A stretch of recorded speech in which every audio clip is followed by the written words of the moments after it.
SK news Mulbagal digital ಸುದ್ದಿವಾಹಿನಿಗೆ ಸ್ವಾಗತ. ಎಲ್ರಿಗೂ ನಮಸ್ಕಾರ. ಈ ದಿನ ಶೈಕ್ಷಣಿಕ ವರ್ಷದ ಕೊನೆಯ ದಿನ. ಬಹುಶಃ ಸರ್ಕಾರಿ ಕಿರಿಯ ಪ್ರಾಥಮಿಕ ಶಾಲೆ ಗುಮ್ಲಾಪುರ ಈ ಶೈಕ್ಷಣಿಕ ವರ್ಷದಲ್ಲಿ ಒಂದು ಅದೃಷ್ಟವನ್ನು ಹೊಂದಿರತಕ್ಕಂಥ ಶಾಲೆ ಅಂತ ಕರೀಬೋದು. ಕಾರಣ ಏನಪ್ಪ ಅಂತಂದರೆ, ಇದೇ ಶಾಲೆಯ ಶಿಕ್ಷಕರಿಗೆ ಜಿಲ್ಲಾ ಹಂತದ ಉತ್ತಮ ಶಿಕ್ಷಕರು ಅಂತಕ್ಕಂಥ ಒಂದು ಪ್ರಶಸ್ತಿ ಬಂದಿದೆ. ಅದನ್ನು ಹಿಂಬಾಲಿಸಿಕೊಂಡು ಈ ಶಾಲೆಗೆ ಉತ್ತಮವಾಗಿರ್ತಕ್ಕಂಥ SDMC ಪ್ರಾಥಮಿಕ ಒಂದು ವಿಭಾಗದಲ್ಲಿ ಬಂದಿದೆ ಅಂತಕ್ಕಂಥದ್ದು ಈ ಸಂದರ್ಭದಲ್ಲಿ ನಾನು ಸಂತೋಷವಾಗಿ ತಮ್ಮ ಜೊತೆ ಹಂಚ್ಕೊಳ್ಳೋಕ್ಕೆ ಇಷ್ಟಪಡ್ತಾ ಇದ್ದೀನಿ. ಇಂತಹ ಒಂದು ಸರ್ಕಾರಿ ಕಿರಿಯ ಪ್ರಾಥಮಿಕ ಶಾಲೆಯಲ್ಲಿ ಈ ದಿನ ಶಾಲಾ ವಾರ್ಷಿಕೋತ್ಸವದ ಒಂದು ಸಮಾರಂಭದಲ್ಲಿ ಉಪಸ್ಥಿತರಿರ್ತಕ್ಕಂಥ ಆತ್ಮೀಯ ಸ್ನೇಹಿತರಾಗಿರ್ತಕ್ಕಂಥ ನಮ್ಮ ವೆಂಕಟೇಶಣ್ಣವರೇ, ನಮ್ಮ ದೇವರಾಯನ ಸಮುದ್ರ ಗ್ರಾಮ ಪಂಚಾಯಿತಿಯ ನಿಕಟಪೂರ್ವ ಅಧ್ಯಕ್ಷರಾಗಿರ್ತಕ್ಕಂಥ ಸೀನಣ್ಣವರೇ, ನಮ್ಮ ನಿವೃತ್ತ ಉಪನ್ಯಾಸಕರು ಹಿರಿಯ ಮಾರ್ಗದರ್ಶಕರಾಗಿರ್ತಕ್ಕಂಥ ವೆಂಕಟೇಶಣ್ಣವರೇ, ಎಲ್ಲ ನನ್ನ ಕಚೇರಿಯ ಸಹೋದ್ಯೋಗಿ ಮಿತ್ರರೇ, ಆತ್ಮೀಯ ವೃತ್ತಿ ಬಾಂಧವರೇ, ಭಾಳ ಮುಖ್ಯವಾಗಿ ಈ ಒಂದು ಶಾಲೆಯನ್ನು ಇಷ್ಟು ಚೆನ್ನಾಗಿ ಅಭಿವೃದ್ಧಿ ಪಡಿಸ್ತಾ ಸಹಕಾರ ಕೊಡಿಸ್ತಾ ಬಂದಿರತಕ್ಕಂಥ ಪ್ರೀತಿಯ ಪೋಷಕರೇ, ಮುದ್ದಿನ ಮಕ್ಕಳೇ, ಎಲ್ಲ ನನ್ನ ಪ್ರೀತಿಯ ಮಾಧ್ಯಮ ಸ್ನೇಹಿತರೆ, ಬಹುಶಃ ನಾನು ಈಗಾಗಲೇ ಹೇಳ್ದಂಗೆ ಶಾಲೆಯೊಂದು ತೆರೆದರೆ ಹೆಣ್ಣೊಂದು ಕಲಿತರೆ ಶಾಲೆಯೊಂದು ತೆರೆದಂತೆ. ಶಾಲೆ ಅಂತಕ್ಕಂಥದ್ದು ಸಮಾಜದ ಕಣ್ಣು. ಯಾಕೆ ಅಂತಂದರೆ, ಅದರಲ್ಲೂ ಸರ್ಕಾರಿ ಶಾಲೆ ಅಂತಂದರೆ ಎಲ್ಲ ವರ್ಗದ, ಎಲ್ಲ ಧರ್ಮದ, ಎಲ್ಲ ಭಾಷೆಯನ್ನಾಡ್ತಕ್ಕಂಥ ಮಕ್ಕಳ ಒಂದು ಸಮ್ಮಿಲನ ಸರ್ಕಾರಿ ಶಾಲೆಗಳಲ್ಲಿ ಆಗುತ್ತೆ. ಅಲ್ಲಿ ಬೆಳೆಯುತ್ತೆ ಸಮಾಜದ ಒಂದು ಪ್ರಗತಿ ಅಂತಕ್ಕಂಥದ್ದು. ಇಲ್ಲಿ ಎಷ್ಟು ಚೆನ್ನಾಗಿ ಮಕ್ಕಳು ತಮ್ಮ ಜ್ಞಾನದ ಜೊತೆಗೆ, ಅಕ್ಷರದ ಜೊತೆಗೆ ಉತ್ತಮವಾಗಿರ್ತಕ್ಕಂಥ ಜೀವನದ ಶೈಲಿಯನ್ನು, ಸಂಸ್ಕಾರವನ್ನು ಕಲಿತಕ್ಕಂಥ ಒಂದು ಸ್ಥಳ ಅಥವಾ ಒಂದು ಜಾಗ ಯಾವುದು ಅಂತಂದರೆ ಸರ್ಕಾರಿ ಶಾಲೆಗಳು ಅಂತಕ್ಕಂಥದ್ದು ಎರಡು ಮಾತಿಲ್ಲ. ಸೊ ಸರ್ಕಾರ ಸಾಕಷ್ಟು ಯೋಜನೆಗಳನ್ನು ಕೊಡ್ತಾ ಬರ್ತಾ ಇದೆ.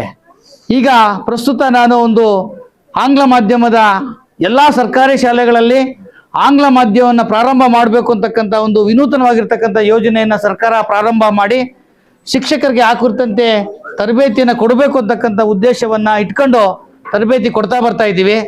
ಈ ಮುಂಬರ್ತಕ್ಕಂಥ 2026 ಮತ್ತು 27ನೇ ಶೈಕ್ಷಣಿಕ ವರ್ಷದಲ್ಲಿ ಏನು ಬೈಲಿಂಗ್ವಿಯಲ್ ಲ್ಯಾಂಗ್ವೇಜಸ್ ಅಥವಾ ಬೈಲಿಂಗ್ವಿಯಲ್ ಮೆಥಡ್ ಆಫ್ ಟೀಚಿಂಗ್ ಅಂತ ಕರಿತೀವಿ, ಕನ್ನಡ ಮತ್ತು ಆಂಗ್ಲ ಮಾಧ್ಯಮ ಅಂತ ಎರಡೂ ಒಂದು ಭಾಷೆಗಳಲ್ಲಿ ಮಕ್ಕಳಿಗೆ ಯಾವುದು ಸುಲಭ ಆಗುತ್ತೋ, ಯಾವುದು ಇಷ್ಟ ಆಗುತ್ತೋ, ಯಾವುದರಲ್ಲಿ ಮಗು ಚೆನ್ನಾಗಿ ಕಲಿಯುತ್ತೋ ಅದನ್ನು ಅರಿತು ನಮ್ಮ ಶಿಕ್ಷಕರು ಬೋಧಿಸಬೇಕು ಅಂತಕ್ಕಂಥ ಯೋಜನೆಯನ್ನು ಸರ್ಕಾರ ರೂಪಿಸಿದೆ. ತುಂಬ ಚೆನ್ನಾಗಿರ್ತಕ್ಕಂಥ ಕಾರ್ಯಕ್ರಮ. ಸೊ ಅದು 1ರಿಂದ 5ನೇ ತರಗತಿ ಮಕ್ಕಳಿಗೆ 2 ಆಪ್ಷನ್ಸ್ ಇದೆ. ಅದು ಕನ್ನಡ ಮಾಧ್ಯಮದಲ್ಲಾದ್ರೆ ಅಥವಾ ಇಂಗ್ಲೀಷ್ ಭಾಷೆಯನ್ನಾಗಲಿ ಎರಡೂ ಚೆನ್ನಾಗಿ ಕಲಿಬೇಕು ಅಂತಕ್ಕಂಥ ಉದ್ದೇಶನ ಇಟ್ಕೊಂಡು ಈ ಒಂದು ಮುಂದೆ ನಮ್ಮ ತಾಲೂಕಿನ ಎಲ್ಲ ಸರ್ಕಾರಿ ಶಾಲೆಗಳಲ್ಲಿ ಈ ಒಂದು ಯೋಜನೆ ಅನುಷ್ಠಾನಗೊಳ್ತಾ ಇದೆ. ಜೊತೆಗೂಡಿ 5ನೇ ತರಗತಿ ಮೇಲೆ ಮಗುಗೆ ಯಾವ ಒಂದು ಮಾಧ್ಯಮ ಇಷ್ಟ ಆಗುತ್ತೋ ಆ ಮಾಧ್ಯಮದಲ್ಲಿ ಕಲೀಲಿಕ್ಕೆ ಸಂಪೂರ್ಣವಾಗಿರ್ತಕ್ಕಂಥ ಸ್ವಾತಂತ್ರ್ಯನ ವಾತಾವರಣವನ್ನು ಸರ್ಕಾರ ಕಲ್ಪಿಸಿಕೊಟ್ಟಿದೆ. ಸೊ ಹಾಗಾಗಿ ಇಂತಹ ಸಾಕಷ್ಟು ಯೋಜನೆಗಳನ್ನು, ಜನಪರ ಯೋಜನೆಗಳನ್ನು ಸರ್ಕಾರ ಕೊಡ್ತಾ ಬರ್ತಾ ಇರ್ತಕ್ಕಂಥದ್ದು ನಮ್ಮೆಲ್ಲರ ಒಂದು ಪ್ರೀತಿ ಪಾತ್ರಕ್ಕೆ ಒಳಗಾಗಿರ್ತಕ್ಕಂಥದ್ದು ಸಂತೋಷದ ವಿಚಾರ. ಸೊ ಭಾಳ ಮುಖ್ಯವಾಗಿ ಈ ಒಂದು ಶಾಲೆಯ ಬಗ್ಗೆ ನಾನು ಹೇಳಬೇಕಂದ್ರೆ, ಮಕ್ಕಳಿಗೆ ಆಟ ಆಡಲಿಕ್ಕೆ ಒಂದಷ್ಟು ಸ್ಥಳಾವಕಾಶ ಬೇಕು ಅಂತಕ್ಕಂಥ ತುಂಬಾನೇ ಪೋಷಕರು ಗಮನಿಸಬೇಕಾಗಿರ್ತಕ್ಕಂಥ ಅಂಶ. ಯಾಕೆಂತಂದ್ರೆ ಬರೀ ಶೈಕ್ಷಣಿಕವಾಗಿರ್ತಕ್ಕಂಥ ಬೌದ್ಧಿಕವಾಗಿರ್ತಕ್ಕಂಥ ಬೆಳವಣಿಗೆ ಜೊತೆಗೆ ಮಗು ದೈಹಿಕವಾಗಿಯೂ ಸಹ ಆರೋಗ್ಯವಾಗಿರ್ತಕ್ಕಂಥ ವಾತಾವರಣದಲ್ಲಿ ಬೆಳೆದ್ರೆ ಮತ್ತಷ್ಟು ಸದೃಢವಾಗಿರ್ತಕ್ಕಂಥ ಜೀವನವನ್ನು ರೂಪಿಸ್ಕೊಳ್ಳೋಕ್ಕೆ ಸಾಧ್ಯ. ಸೊ ಹಾಗಾಗಿ ಇಲ್ಲಿರ್ತಕ್ಕಂಥ ಪೋಷಕರು ಮುಂದಿನ ಒಂದು ಶೈಕ್ಷಣಿಕ ವರ್ಷಕ್ಕೆ ತಾವೆಲ್ಲರೂ ಮನಸ್ಸು ಮಾಡಿದ್ದೆ ಆದಲ್ಲಿ ಇಂತಹ ದಾನಿಗಳ ಒಂದು ಸಹಕಾರದಿಂದ ನೀವೆಲ್ಲರೂ ಸಹಕರಿಸಿದ್ದ ಇದರಲ್ಲಿ ಯಾವುದಾದ್ರೂ ಒಂದು ಸ್ಥಳನ ಗುರುತಿಸಿದೆ ಆದಲ್ಲಿ ನಿಮ್ಮ ಒಂದು ಯಾವುದಕ್ಕೆ ಗುಮ್ಲಾಪುರ ಸರ್ಕಾರಿ ಕಿರಿಯ ಪ್ರಾಥಮಿಕ ಶಾಲೆಗೆ ಆಟದ ಮೈದಾನ ಅಂತಕ್ಕಂಥದ್ದು ಪಡ್ಕೊಳ್ಳೋದು ತುಂಬಾನೇ ದೊಡ್ಡ ವಿಚಾರ ಏನಲ್ಲ, ಕಷ್ಟ ಸಾಧ್ಯ. ಸೊ ಆ ನಿಟ್ಟಲ್ಲಿ ತಾವೆಲ್ಲರೂ ಶ್ರಮಿಸ್ತೀರಿ, ಸಹಕರಿಸ್ತೀರಿ ಅಂತಕ್ಕಂಥ ಮಾತನ್ನು ಹೇಳ್ತಾ, ಈ ಒಂದು ಶಾಲೆ ಪ್ರಾಥಮಿಕ ವಿಭಾಗದಲ್ಲಿ ಉತ್ತಮ SDMC ಮತ್ತೆ ಉತ್ತಮ ಜಿಲ್ಲಾ ಶಿಕ್ಷಕ ಒಂದು ಪ್ರಶಸ್ತಿಯನ್ನು ಪಡೆದಿರ್ತಕ್ಕಂಥ ಶಾಲೆಗೆ ಇಲಾಖೆಯ ವತಿಯಿಂದ ಅನಂತ ಅಭಿನಂದನೆಗಳನ್ನು ತಿಳಿಸ್ತಾ ನನ್ನ ಮಾತನ್ನು ಮುಗಿಸ್ತಾ ಇದ್ದೀನಿ. ನಮಸ್ಕಾರ. ಸುಮಾರು 532 ಶಾಲೆಗಳಲ್ಲಿ, ಕಿರಿಯ ಪ್ರಾಥಮಿಕ ಶಾಲೆಗಳಲ್ಲಿ ಪ್ರಥಮ ಸ್ಥಾನವನ್ನ ಈ ಶಾಲೆ ಪಡ್ಕೊಂಡಿದೆ. ಪ್ರಥಮ ಸ್ಥಾನ ಪಡ್ಕೊಂಡು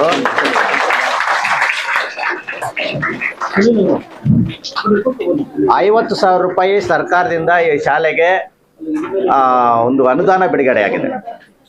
ಆ ಅನುದಾನದಲ್ಲಿ ಶಾಲೆ ಒಂದು ಅಭಿವೃದ್ಧಿಗೆ ಬಳಸ್ಕೊಳ್ಳೋದಕ್ಕೆ ಸರ್ಕಾರ ಅವಕಾಶವನ್ನು ಮಾಡಿಕೊಟ್ಟಿದೆ. ಅಷ್ಟೇ ಅಲ್ಲ, ಈ ಒಂದು ಶಾಲೆ ಮೇಡಮ್ ಅವರು ಜಿಲ್ಲಾ ಮೆಚ್ಚಿದ ಶಿಕ್ಷಕ ಅಂತ ಬಿಟ್ಟು ಮೊನ್ನೆ ಪ್ರಶಸ್ತಿ ಬಂತು.